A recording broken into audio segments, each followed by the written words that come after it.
ఏంటో ఏమీ అర్థం కాదు. కర్రీ మొత్తం తినేస్తారు కానీ కర్రీ ఎలా ఉందంటే ఇందులో బీరకాయల కన్నా రొయ్యలే ఎక్కువ ఉన్నాయి అనిపిస్తుంది అంటారు. అంతేనే, మీరే చెప్పండి ఫ్రెండ్స్. ఈ వీడియో లాస్ట్ వరకు చూడండి. ఇందులో బీరకాయలు ఎక్కువ ఉన్నాయో అదే రొయ్యలు ఎక్కువ ఉన్నాయో మీరే చెప్పండి. మా ఆయన అంటున్నారు ఈ కర్రీలో బీరకాయల కన్నా రొయ్యలే ఎక్కువ ఉన్నాయి, బీరకాయలు రొయ్యలు వండిస్తాను తెచ్చే అని అన్నావు, ఏది సరిగ్గా వండలేదు అంటారు. మరి వండకంటే కర్రీ ఎలా ఖాళీ అయింది చెప్పండి ఫ్రెండ్స్. ఏదైనా వంట చేస్తాము, ఇక అంటారు బాగుందా లేదా అని మనం మా మాట అడగడమే లేటు.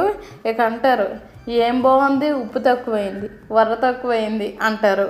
మరి ఉప్పు వర తక్కువైంది నువ్వు వండుకో అంటాము, నా పని నువ్వు చెయ్యు అంటారు. మ్యాక్సిమము మన హస్బెండ్స్ అందరూ ఇలానే ఉంటారు. ఎవరో నూటికి నాటికి వాళ్ళకి నచ్చినట్టు వండేసి వేస్తారు వాళ్ళ ఆవిడలకి. నాకు మాత్రం అంత అదృష్టం లేదులేండి. ఈ జన్మకి ఎంతని నేనే వండి పెట్టుకోవడమే, నేనే తినుకోవడమేని అంతేనే. ఇంకేమైనా నచ్చినట్టు వండమంటే నేనే వండాలి. మా ఆయన వండమని చెప్పాను అనుకో, నా డ్యూటీ నువ్వు చెయ్యు అంటారు. అంతేనండి, ఇలాంటి తలపోటేనండి ఆ హస్బెండ్ తోటి. తప్పుగా అనుకోకండి, అందరిని అనట్లేదు, కొంతమంది ఇలానే. అలా అని మా ఆయన ఏం లోడ్ చేయట్లేదు, ఏది కావాలంటే అది తెచ్చి పెడతారు. కాకపోతే వంకలు తీస్తారు చూడండి, కొంతమందికి చాలా కోపం వస్తుంది.